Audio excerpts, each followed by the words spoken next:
Les recuerdo que el jueves hay hora santa para los que quieran venir a visitar a nuestro Señor y puedan, después de la Santa Misa de 7 de la tarde, que es cuando hay hora santa. Entonces el jueves la misa es a las 7 de la tarde y la hora santa sigue después de la misa, 7:30, 20 a las 8 más o menos. La epístola de hoy es tomada del apóstol San Pablo a los Efesios y dice lo siguiente: Hermanos, os ruego no desmayéis a causa de mis tribulaciones por vosotros. Ellas son vuestra gloria. Por esta causa doblo mis rodillas ante el Padre de nuestro Señor Jesucristo, del cual deriva toda paternidad en los cielos y en la tierra, para que Cristo more por la fe en vuestros corazones, estando arraigados y cimentados en caridad, para que podáis comprender con todos los santos cuál sea la anchura y largura y la altura y profundidad de este misterio, y conocer también la caridad de Cristo que excede a todo entendimiento, y así seáis llenos de toda plenitud de Dios, al que es poderoso para hacer todas las cosas más cumplidamente de lo que pedimos o entendemos, según la virtud que obra en nosotros.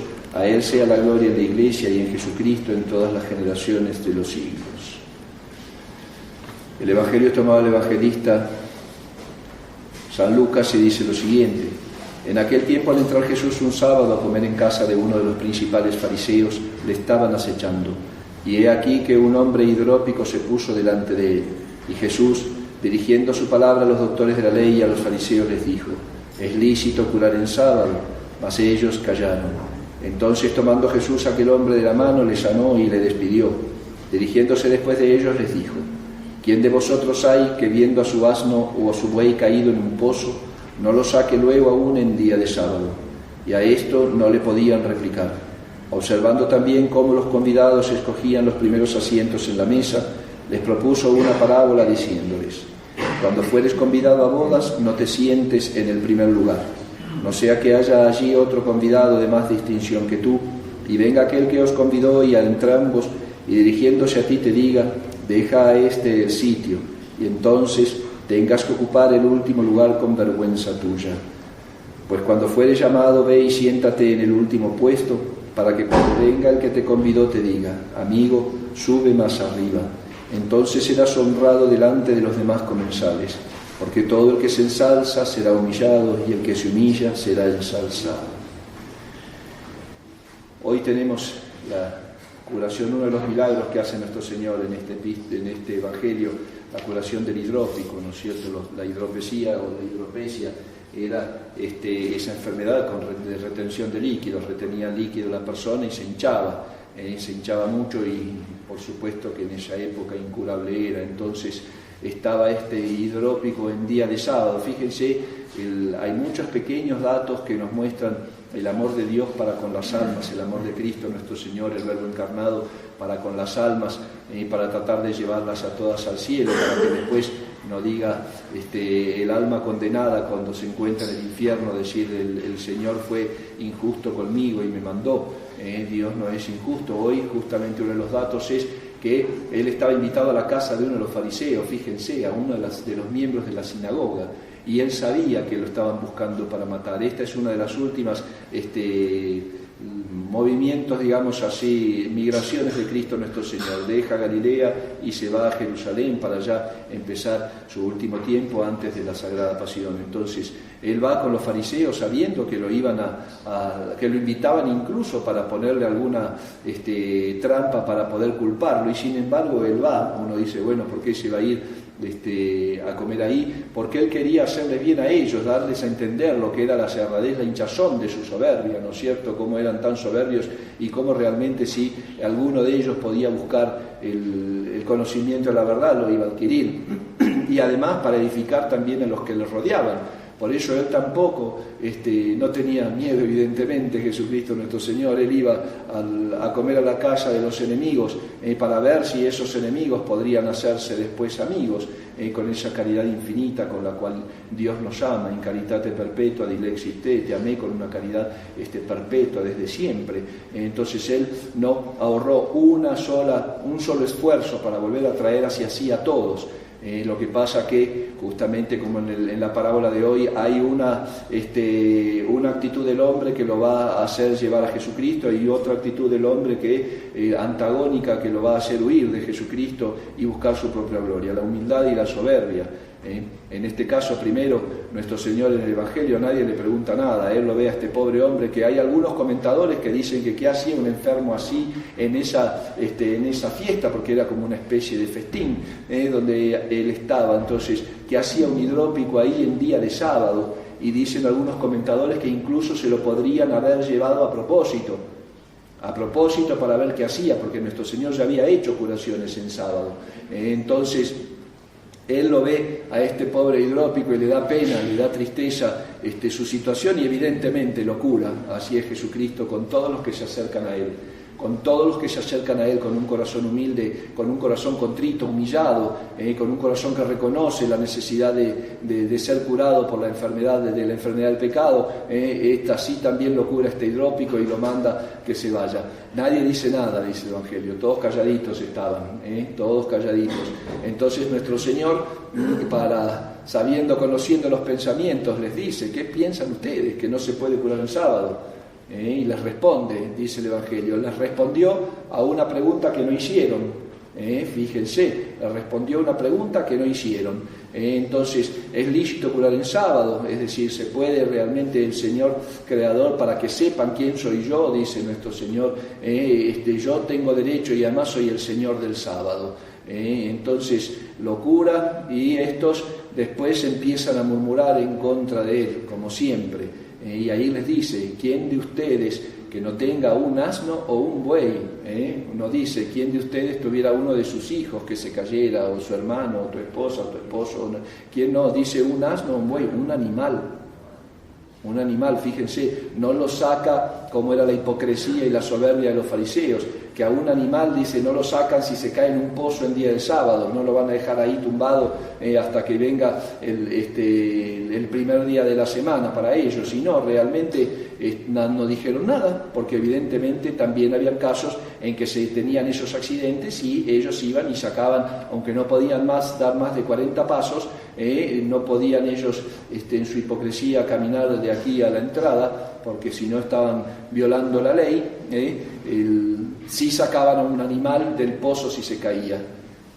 Fíjense la actitud del ser humano cuando es soberbio y se cree el centro de la creación. Hoy justamente también estamos celebrando la Santa Misa, la fiesta de la impresión de las llagas de San Francisco de Asís en el Monte Albernia. Entonces, qué distinta actitud la de estos fariseos a la de San Francisco, de nuestro Padre San Francisco, que realmente se aleja a hacer penitencia y deja todo por adquirir a Dios, por poder poseerlo. La frase de San Francisco: Dios mío, todo mío.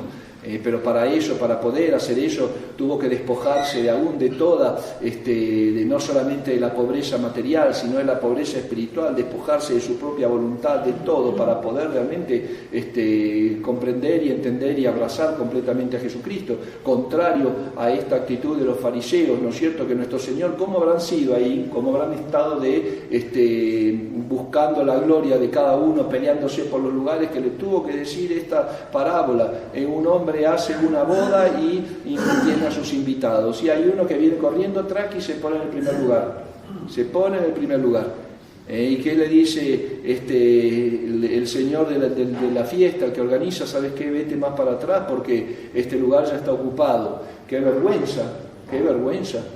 Cuando lo sacan a uno de su lugar y lo llevan más abajo, que lo suban todavía. Por eso le dice: qué cosa tan hermosa que te digan, uno está tranquilo en un último lugar y viene el señor de la fiesta y me lleva para adelante, como dándome realmente la importancia que tengo en su corazón. Pues así dice nuestro Señor: cuidado, mejor cuando llegues a una fiesta quédate abajo para que te suban. ¿Qué quiere decir esto? Los humildes serán ensalzados y los soberbios serán humillados.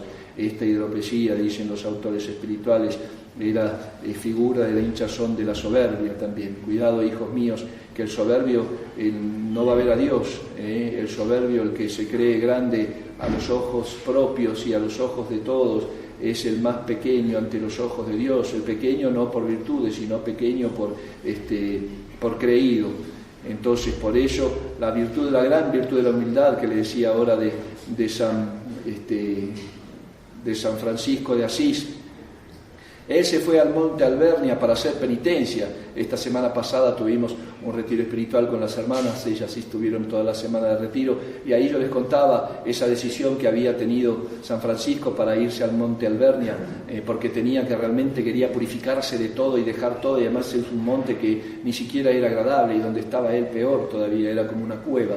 Y él ahí desde que llegó se puso a meditar su realidad, digamos así. Él se imaginaba, él meditaba, se veía flotando entre el cielo y la tierra, entre el cielo y el infierno, perdón. Entonces él miraba para el cielo y decía, todavía no estoy, miraba para abajo y decía, puedo estar ahí, entonces ¿qué voy a hacer? Y todo ese tiempo antes de que Dios le imprima sus llagas para mostrarle el amor que le tenía, porque Dios cuando ama comparte lo más hermoso que tiene, que es su cruz, que es la comprensión de la vida a través de un santo sufrimiento, digamos así, de entender la frugalidad de la vida, lo pasajero de la vida.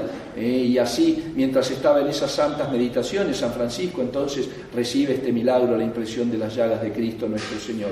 Pero fíjense en lo que meditaba, en el cielo y en el infierno, y él se veía en el medio de los dos y suspendido solamente por la vida, por ese hilo tan vulnerable de la vida que se puede cortar en cualquier momento. Entonces saquemos también nosotros un poco el aprendizaje de este Evangelio y de la epístola, el amor de Cristo, ¿no es cierto? Y empecemos a buscar ese trabajo espiritual para realmente encontrar a Dios y encontrarlo en la paz de una vida sencilla, no solamente sencilla en cuanto a las cosas materiales, de una vida humilde también, sin ambiciones terrenales, sino la única ambición del buen cristiano, que tiene que ser llegar al cielo, ambicionarlo y con todo el corazón, con toda el alma, con toda la fuerza. Porque en el cielo es la posesión absoluta de Dios, es la posesión de Dios, el cielo es Dios, digamos así. Entonces también démonos cuenta que no solamente San Francisco entendía esa verdad de que todavía no estaba ni en el cielo ni en el infierno, que cualquiera de los dos lugares lo podría haber elegido con sus propias obras. Así también nosotros, hijos míos, vamos a buscar la virtud de la humildad, que nos hace entender la grandeza de Dios aún en las buenas cualidades que Dios pudo haber puesto en nuestra naturaleza. Y no dejarnos llevar realmente por esa soberbia farisaica que nos hace querer ser servidos en todo. Parece que nuestro Señor dice, yo no vine a ser servido, sino a servir. El soberbio dice, no, yo no vine, yo vine a ser servido, no a servir.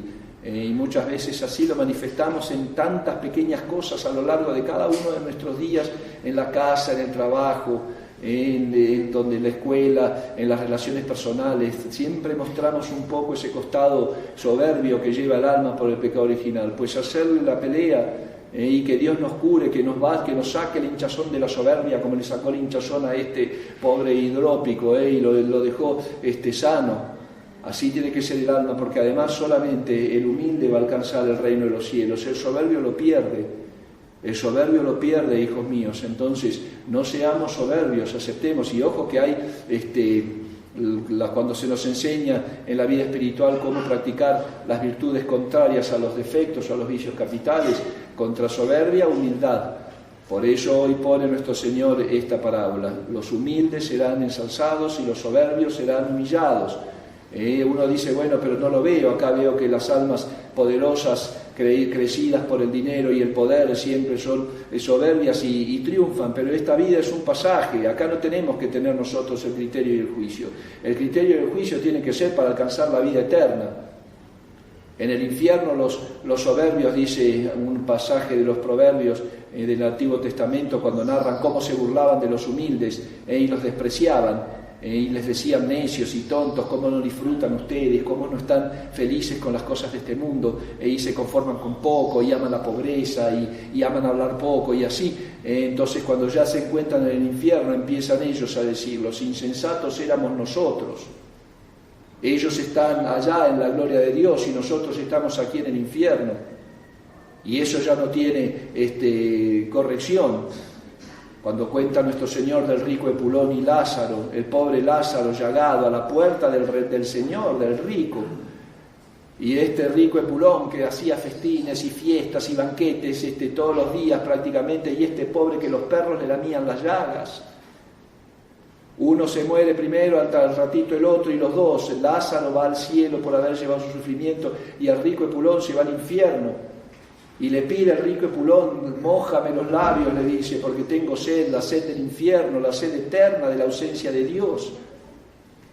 Y déjame llegar a decirle a mis hijos, aunque sea que se den cuenta, no, que realmente cambien de vida, dice el rico Epulón. Y les dice nuestro Señor: mira, aunque se presente a Abraham y les diga, no van a creer, tuviste todo y tú no creíste, ellos aunque se les presente a Abraham y les diga que tienen que cambiar de vida, no lo van a hacer. Déjame aunque sea que Lázaro me moje los labios, decía, con un poco de agua. Y le dice: Dios, no hay ninguna unión entre esta realidad y la tuya. Ninguna. Tú cuando estabas en la tierra vivías alejado del Señor. Tú cuando estabas en la tierra vivías en los placeres, en las riquezas, vivías en los apegos a las cosas de la tierra. Pues ahí tuviste, acá tu paga, ahora eso es lo que te toca. Él sufrió, estuvo enfermo, los perros le lavaban las llagas, le lamían sus llagas, pues ahora lo sufrió con paciencia, con caridad, pues ahora él está gozando de lo que se merece. Hijos míos, nos decía la epístola el domingo pasado San Pablo, no te equivoques, de Dios no se burla nadie. No hagamos de Dios un objeto de burla. No hagamos de Dios un objeto de burla, por favor, porque de Dios no se burla nadie. Pidámosle a la Santísima Virgen María que nos conceda la gracia de entender nuestra realidad. Somos creados, no somos nada. Tenemos necesidad imperiosa de Cristo nuestro Señor, no solamente para vivir en esta tierra, sino para alcanzar la eternidad. Esa es nuestra realidad. Entonces vamos a buscarla con todas las fuerzas, vamos a empezar a despreciar, desapegarnos de las cosas del mundo, a desapegarnos de nuestro amor propio, a desapegarnos de nuestras malas inclinaciones, a empezar una vida virtuosa, a empezar una vida con Dios nuestro Señor. Y aunque cueste, claro que cuesta, porque la conciencia, después de que uno hace algo malo, ahí viene el demonio cuando hace pecar: no tengas pena, no pasa nada, Dios te va a perdonar. Pero después de que el pecador comete su pecado, ahí le dice: no vayas a confesarlo, ¿cómo lo vas a decir? Mirá la vergüenza, lo que va a pensar el sacerdote. Así de zorro es el demonio. Entonces no nos dejemos llevar por todas esas cosas, vamos a la realidad de Cristo. Y la realidad de Cristo es que los humildes van a ser ensalzados y los soberbios serán humillados. Una de las grandes frases del Magníficat de Nuestra Señora del Cántico de la Virgen con su prima Santa Isabel es: ha hecho en mí cosas grandes el Señor, porque vio la humildad de su esclavo. Ha hecho en mí cosas grandes. Dios hace cosas grandes con los humildes, los hace amables ante Él y ante los hombres, los hace ejemplares, y realmente como una luz, como un faro en este mundo de tan tenebroso. Por eso pidámosle de corazón a Dios nuestro Señor la gracia de la humildad realmente, y el deseo de servir y no ser servidos, el deseo de olvidarnos de nosotros mismos un poco para preocuparnos también por los demás, porque así vamos a gastar bien el tiempo de nuestra vida. Pidámosle a Nuestra Señora entonces esa humildad y una fe profunda para entender la realidad divina, es decir, para morir a mí mismo, para poder vivir a Dios, para que Dios sea todo mío, como decía San Francisco de Asís: Dios mío, todo mío.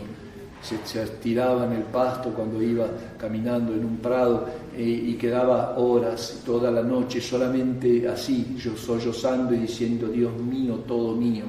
Fíjense el amor que se puede adquirir a Dios nuestro Señor y el entender la realidad y para qué fuimos creados, si nos olvidamos un poco de nosotros mismos y empezamos también a buscar a Dios en todas las cosas.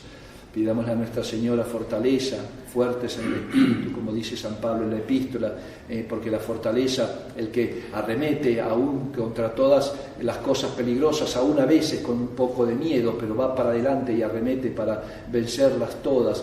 Así tiene que ser la vida del cristiano. El cristiano tiene que ser un alma fuerte, porque el demonio es como un león rugiente que anda buscando a quien devorar. Y para vencerlo hay que vencerlo con la gracia.